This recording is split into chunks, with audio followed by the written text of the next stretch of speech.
సింహాచలం వరాహ లక్ష్మీ నరసింహస్వామి వారి వరాహ పుష్కరిణిలో పోలీ పాడ్యమి పర్వదినాన్ని పురస్కరించుకుని శుక్రవారం భక్తులు విశేష పూజలు చేశారు.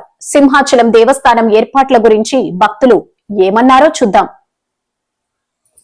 అనే ఒక చాలా కడు బీదరాల్ని ఒక ఉన్నత ధనవంతురాలైన వ్యక్తి యొక్క కుమారుడు, 5 కొడుకుల్లోని ఆఖరి కుమారుడు ఆ పేద రజకిరాలు అంటే చాకలి అనే వ్యక్తి ఆవిడ్ని చేసుకోవడం వల్ల ఆవిడికి తక్కువ కులస్తురాలు అలాగే తక్కువ పేద వ్యక్తి అని చెప్పి ఆవిడ్ని తక్కువ చేసి ఆ కుటుంబం అందరూ కూడా దూరం పెట్టి వాళ్ళు దీపాలు పూజలు చేసుకుంటూ ఉంటారు. ఆ దీపాలు పూజలు చేసుకొని ఈ కార్తీక మాసం వచ్చేటప్పుడు ఆ అత్తగారు ఎవరైతే ఉన్నా గొప్ప కోపిష్టి ఆవిడ అలాగే వాళ్ళ 4 కోళ్ళు కూడా కోపిష్టిలే.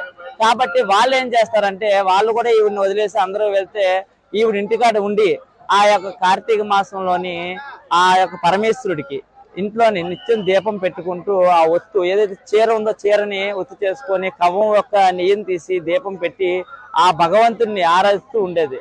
అలా నిత్యం ఈ కార్యక్రమం జరుగుతూ ఉండే కార్తీక మాసం పాడ్యం వచ్చేసింది.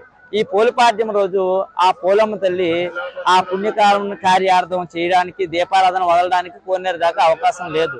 అలా ఇంటి దగ్గర ఒక గట్టి దగ్గర దీపం పెట్టుకొని దేవుడిని స్మరిస్తూ ఉంటే ఆ యొక్క విష్ణువు ఎవరు ఈవిడ, విష్ణుదేవ ఎవరు ఈవిడ ఎంత ఈ దీపం నా విష్ణు స్వరూపం వెలుగుతుంది, ఇక్కడ స్వర్గాంతర యోగంలో కూడా ఈ దీపం వెలుగుతుంది. ఎవరు ఈవిడంటే ఈవిడ పోలమ్మ తల్లి అండి.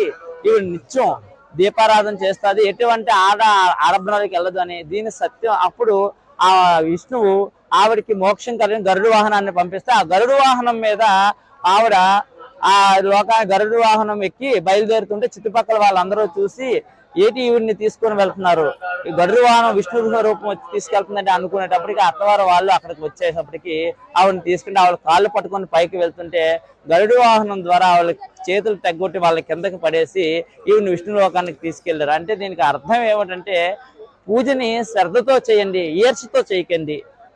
అదే దేవుణ్ణి మనసుతో స్మరించండి, ఇష్టంతో స్మరించండి. అంతేగాని పక్క వాళ్ళు బాగా పెట్టారు మనం బాగా పెట్టలేదు, వాళ్ళ ధనికులు మనం ధనికులం కాదు, వాళ్ళు బాగా ఇచ్చారు మనం ఇవ్వలేదు అనేది కాదు.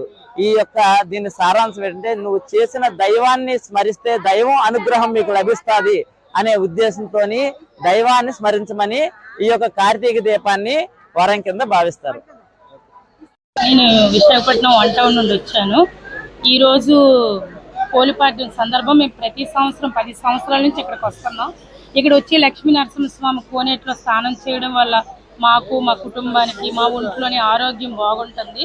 అందుకని మేము ప్రతి సంవత్సరం వస్తున్నాం. కానీ ఇక్కడికి వచ్చినా సరే దూరభారం నుండి వచ్చిన ఈ పోలీసు వాళ్ళు నెక్స్ట్ ఫ్రెష్ వాళ్ళు సదుపాయం చాలా బాగా చేస్తారు. జనాలకి ఏ ఇబ్బంది లేకుండా ఎవరికి ఏ ఆటంకం లేకుండా అందరినీ ఒక సక్రమంగా పూజ చేయించి ఎవరికి ఏ ఆటంకాలు లేకుండా చాలా పద్ధతిగా చేస్తున్నారు. ఈ లక్ష్మీ నరసింహ స్వామి దగ్గరికి రావడం వల్ల చిక్కులు ఒకటే మనకు పోతాయి అనుకుంటాం, కానీ ఈ కోనేట్లో స్నానం చేయడం వల్ల ఈ కోనేట్లో దీపాలు వదలడం వల్ల మనకి ఆరోగ్యం ఉంటుందని మేము భావిస్తున్నాం. అందుకని ప్రతి సంవత్సరం తండ్రి మాకు ఆరోగ్యం ఇవ్వాలని మేము ఇక్కడికి వచ్చి ఒత్తులు వదలాలని అతన్ని మనస్ఫూర్తిగా కోరుకుంటున్నాం.